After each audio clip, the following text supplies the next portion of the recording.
The first one's Dutch. Hi, Arne. Mo Salah said that Dominik Szoboszlai is one of the best players in the world right now. Just wondering what your reaction is to that. Do you agree with him? I think there are a lot of very good to elite football players in the world. But I definitely agree with Mo that Dominik is one of them. Yeah. And I mean, you said last year that to play in midfield for Liverpool, you've got to score goals. Dominik's scoring more than last season. I mean, is that a way that his game's progressed, and is that something you sort of recognised and tell? Yeah. When I said that, I maybe had to add, and you need to be able to run a lot if you play in the midfield of Liverpool.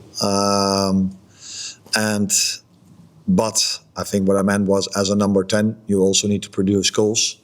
Now, he hasn't always played in the 10 position, but he is producing more and more goals. I think Dominik is a great example of the model we are using here at this club, and we sign young players from another league. In this situation, that was Leipzig, where he was already known for being a player that was really physical. But I think it's fair for me to say that the player that we brought in was already good, but where he is now, he's much, or at least better. I think much better than where he was 2.5 years ago. And that is what you get if you sign young players and you give them a bit of time and you let them play a lot.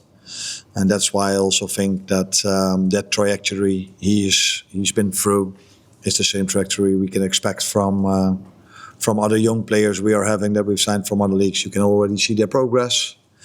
But I've said many times that next season or at the end of the season or in 2 seasons, players like Hugo and Florian, because these are the 2 that come from the Bundesliga, will even be better next year than they are already now, because they're already very good players for us.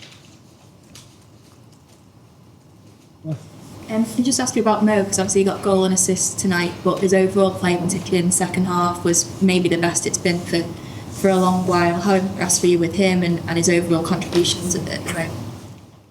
No, it's very nice to have him on the score sheet again and him having an assist. But I think what I like the most at the moment, that he's scoring goals, is something, you can almost expect. But he also helps the team a lot defensively, and that is something very positive. What the team also needs, and I think more and more players are now capable of playing at this intensity level every 3 days, and that is where we struggled a lot in the beginning of the season, where it was sometimes hard for us to bring the intensity level once a week, let alone every 3 days.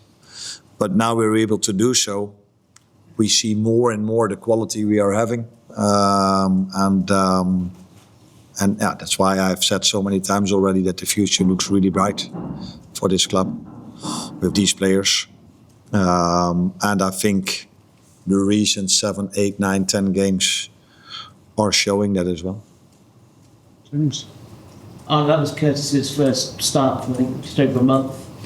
Filling in at right back, how do you think he did? Very well. Curtis is a very good player. I've said this many times also to him, and he agrees with me, by the way. But unfortunately for him, he's playing in a line where I have many good players and also available. So if he would be playing in another position, he would have played much more. But that's the only line, touch wood, where we haven't had our problems this season. And then you sometimes need him or other players in different positions. And so many times they've done well. Dominik has played so many different positions. Ryan played centre back. And now tonight, Curtis had to play as a fullback. And he did really well. It was very pleasing to see that the first goal was an assist of the left fullback to the right fullback. That probably tells you a lot about the intentions these players have when they step on the pitch. No. Just like Rio Ngumoha, obviously having that disallowed goal must be frustrating for him coming on, because he was at least half a yard onside there.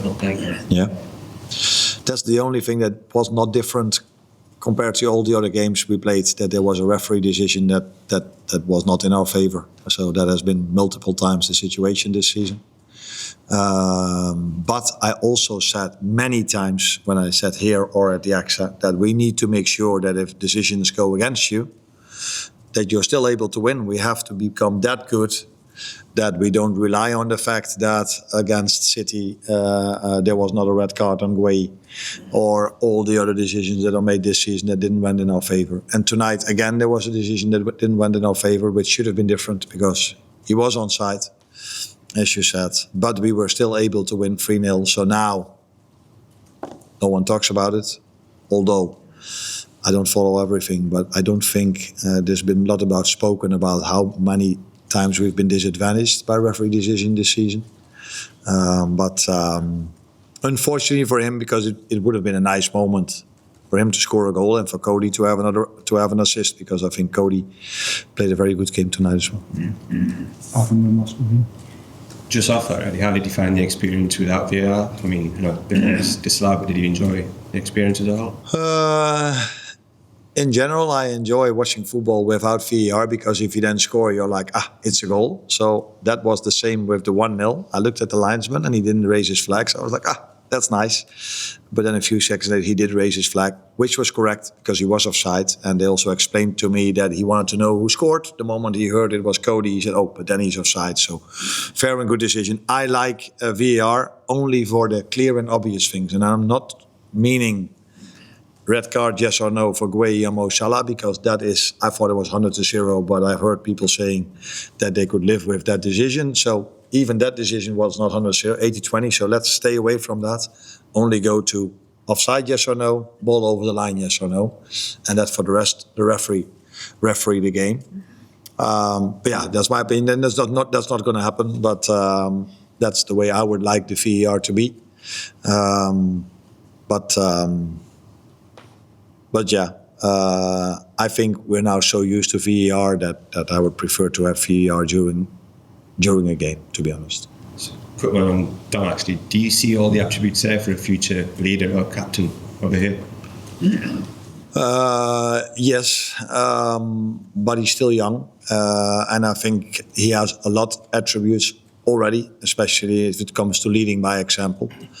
But there's still a step to make in terms of leadership, being vocal, being a voice in the dressing room, if I compare him to Virgil, which is completely normal because Virgil is 34 and has seen probably James Milner, Henderson and these players. So it's really good for Dominik that he sees Virgil as well, and that would be a next step for him to be as vocal and as loud as Virgil is. But that comes with time, I think. But for all the other things, he has a lot to become a very influential player for Liverpool, and you could call that a leader. Wataru's injury is very unfortunate, and I understand it takes all time. But how long? I mean, can he come back in this season? Is there any chance? There is definitely a chance, but he will be out for a while. But we cannot say exactly how long yet. That is sometimes that's different with every injury. Sometimes you can make that diagnosis straight away. Sometimes you need a few more days to see how things develop, and that last thing is with Wata. But he will not be in the squad next week, and he will not be in the squad next month. But we are hoping that towards the end of the season he has a chance to be there with us again. But that also depends on the upcoming days where that will lead to. Broken foot? He broke up?